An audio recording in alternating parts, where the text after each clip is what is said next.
আমার প্রিয় দর্শক বন্ধুদের আরও একবার আমার এই চ্যানেলে স্বাগত জানিয়ে আজকে আমি আমার এই ভিডিও শুরু করছি।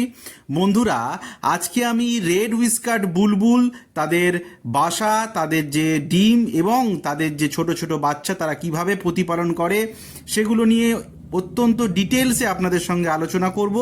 তো ভিডিওটি অত্যন্ত জনপ্রিয় হতে চলেছে, আপনারা সবাই শেষ অবধি একদম ভিডিওটি দেখতে থাকুন।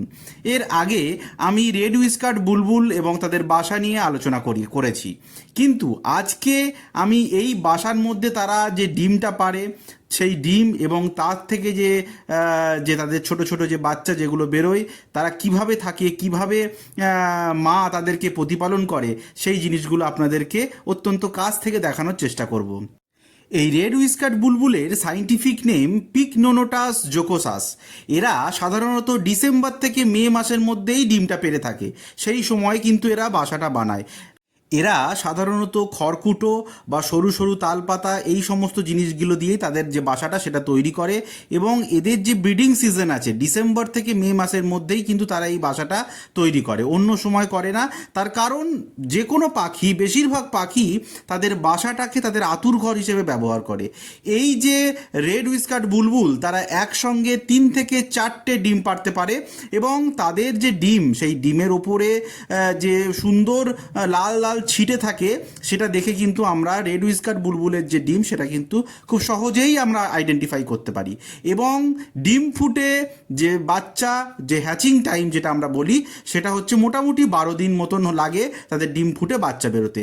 এবং বাচ্চা বেরোনোর পরেই কিন্তু শুরু হয়ে যায় তাদের প্যারেন্টাল কেয়ার, এবং সেখানে বাচ্চাকে তাদেরকে অনবরত খাবার সাপ্লাই করতে হয় মা পাখিকে। এবং পুরুষ পাখিও একই রকমভাবে তাদের যে প্যারেন্টাল কেয়ার সেটা শো করে।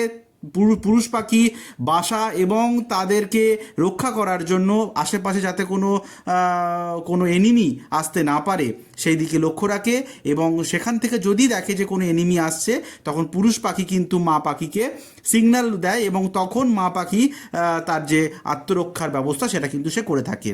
দিনের মধ্যে আমরা বহুবার দেখেছি যে এই রেড উইস্কার্ড বুলবুলের যে মা পাখি সে কিন্তু তার খাবার আনতে যাচ্ছে।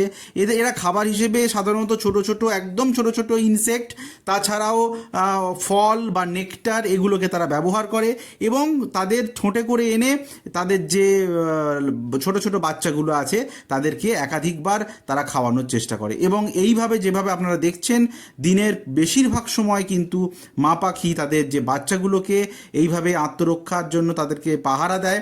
এবং যদি সেখানে কোনো এনিমি, অর্থাৎ এখানে কিন্তু অনেক ধরনের এনিমি থাকতে পারে, সাপ থাকতে পারে বা বড় বড় পাখি থাকতে পারে যারা কিন্তু এই ডিমগুলোকে খেতে পছন্দ করে, বা ডিম ফুটে যখন বাচ্চাগুলো বেরোয় তখনও কিন্তু সেই বাচ্চাগুলোকেও কিন্তু খেয়ে ফেলতে পারে। তো এই সমস্ত বিষয়টাকে লক্ষ্য রাখার জন্য সাধারণত রেড উইস্কার বুলবুলের ক্ষেত্রে দেখা যায় যে এরা একটু ঝোপঝাড়ের মধ্যে বাসা বানাতে বেশি পছন্দ করে, যেখানে সাধারণত কোনো রকম কোনো প্রাণীর দৃষ্টি খুব সহজেই না পৌঁছয়, এবং সেখান থেকেই কিন্তু তারা তাদের যে বাচ্চা সেটাকে প্রতিপালন করে, এবং তাদের পুরো যে ব্রিডিং সিজনটা তারা কিন্তু সেইভাবে মেনটেন করে।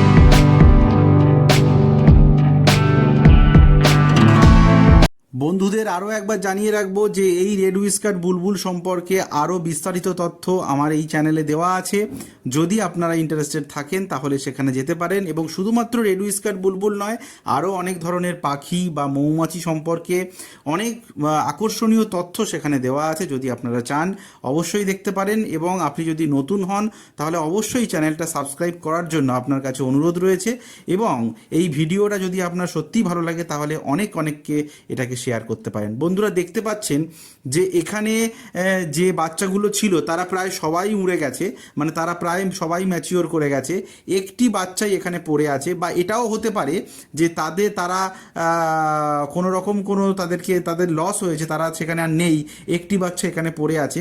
এবং তাদের যে পুরো যে প্রজন্মের সময়টা কালটা ধরে কিন্তু তাদের যে মা তাদের কিন্তু প্রতিপালন করে যায়, এবং যতক্ষণ অবধি না তারা উড়তে শেখে ততক্ষণ অবধি কিন্তু এই মা তাদেরকে প্রতিপালন করে। যখন তারা উড়ে চলে যায় তখন এই পাখির বাসাটা তখন পরিত্যক্ত হয়ে যায়, তখন অন্য কোনো পাখি বা অন্য কোনো সময় অন্য কেউ এই বাসাটাকে কিন্তু ব্যবহার করতে পারে।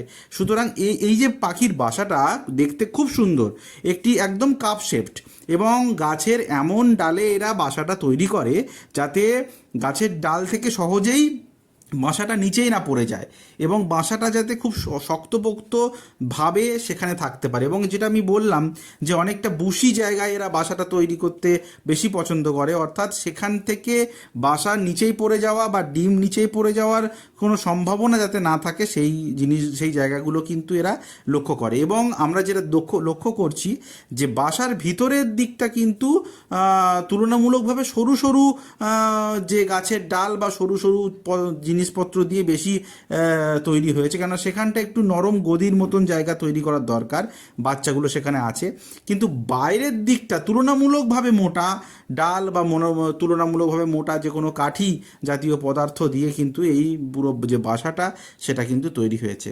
তো বন্ধুরা, আপনাদের আরও একবার মনে করিয়ে দিই, যদি আপনার ভিডিওটা ভালো লাগে অবশ্যই লাইক করবেন, অনেক পরিমাণে শেয়ার করতে পারেন, কেননা আপনাদের সাহায্য ছাড়া আমার এই চ্যানেল এগিয়ে নিয়ে যাওয়া একেবারেই সম্ভব নয়।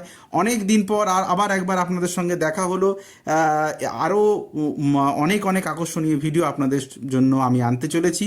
তো পাশে থাকার জন্য অবশ্যই অনুরোধ রয়েছে, এবং চ্যানেলটি সাবস্ক্রাইব করার জন্য আরও একবার অনুরোধ জানিয়ে আজকে আমি আমার এই ভিডিও শেষ করছি। সবাই ভালো থাকবেন, সুস্থ থাকবেন, দেখা হচ্ছে পরের ভিডিওতে। Thank you so much.